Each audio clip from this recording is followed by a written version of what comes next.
Hey everyone, today I will show you how to use Google Translate on WhatsApp, and here's how it is done. Step 1. Install Google Translate. Open the Google Play Store for Android or App Store for iOS. Search for Google Translate and install the app on your device. Step 2. Enable Tap to Translate.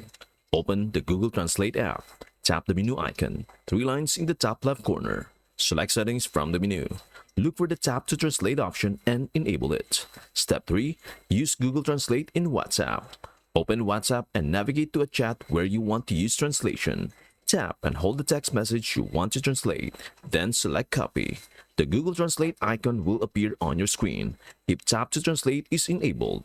Tap on this icon to automatically detect and translate the copied text. To reply the same language, type your response in Google Translate. Copy the translated text and paste it into your WhatsApp chat. Benefits: breaks language barriers for seamless communication, allows for real-time translations and replies. And that is everything you need to know about how to use Google Translate on WhatsApp. Before we end, may I humbly ask you a favor? Please do like, share, and subscribe to our channel. This means the world to us.